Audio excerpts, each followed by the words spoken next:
Произведения всемирно известного абхазского и российского писателя Фазиля Искандера переведены на 20 языков мира.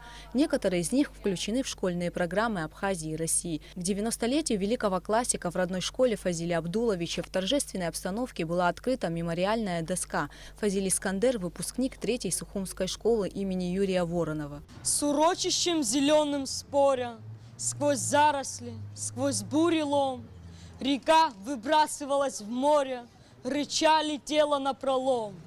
А над рекою камень дикий, но даже камень не был пуст. В него вцепились ежевики, расплющенный зеленый куст. Сегодня в этой школе вы, ученики, должны гордиться тем, что учитесь в той школе, где учился наш Искандер. И в вашей биографии это будет, что вы учились в 3-й средней школе. Но хотелось бы, чтобы в вашей биографии добавилось, что и вы закончили школу с золотой медалью, так как Фазиль Искандер. Любите так, как любил свою родину Фазиль Искандер. Учитесь так, как учился Фазиль Искандер. Это яркий пример тому, как надо жить на земле, чтобы оставить свой добрый след.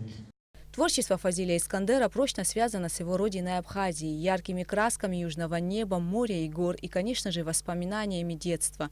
Герои его книг – простые труженики, веселые и гордые люди. Сам классик называл себя русским писателем, воспевавшим Абхазию. Искандеровская Абхазия – удивительный край, где между небом и морем расположился маленький Вавилон Мухус, и горное село Чегем находится рядом с Петербургом Достоевского, Булгаковской Москвой и американской Йокнапотофой Фонклера. Среди приглашенных гостей были родственники нашего великого соотечественника. Они делились воспоминаниями о писателе. Племянник Искандера Реза Искандер рассказал о душевной боли своего дяди. Фазиль Искандер так и не смог найти могилу отца в Иране, о чем мечтал всю свою жизнь. Когда приезжал, мы все время то бабушки поднимались, потом вечером время проводили. Я очень много с его друзьями знаком. Воспоминания остались. В последнее время он хотел поехать и найти могилу отца в Иране. Ну, когда уже дороги открыты были. Ну, я ему сказал, я, может, тоже поеду с тобой. Ну, конечно, говорит. Не получилось, потому что так случилось, Фазилем и уже... А он все время об этом говорил. Спасибо, что вы есть. Спасибо, что вы продолжаете в этой школе преподавать. И дай Бог вам здоровья всем. Часто расспрашивал о мелких подробностях, которые опускал мой дедушка, когда рассказывал ему, как-то не придавал значения чему-то. И он вот как-то уделял особое внимание расспросам о мелких деталях. Он был человеком с необычайной тонкой душевной организацией, чутким и добрым, с пронизывающим душу взглядом, с широкой улыбкой, которая действительно, знаете, никогда не сходила с его уст.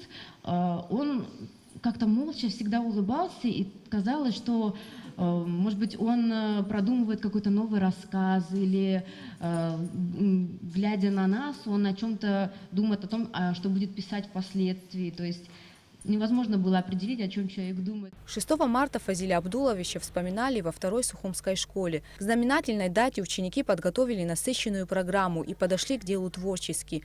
Для родителей и учителей школьники прочитали отрывки из стихотворений Фазиля Искандера и разыграли смешные сценки из знаменитых произведений писателя. Кроме того, здесь была организована небольшая выставка работ с изображениями всенародно любимых героев произведения Фазиля Абдуловича. Сегодня я читал очень интересное стихотворение, в котором он показал свое мнение о жизни и о том, кто такой человек. И закончил он его великолепными строками. «Ты миром овладел, с собой владея, и более мой сын, ты человек». В плане воспитания подрастающего поколения и приобщения молодежи к литературе такие мероприятия очень важны, ведь можно смело сказать, что произведения Фазиля Искандера понятны и интересны всем, даже детям. Несомненно, литературные вечера, организованные в школах Сухума, останутся в памяти учащихся. Гугут Савардания, Руслан Орлов, Степан Мартиросян, Томас Чиковани, Абхазское телевидение.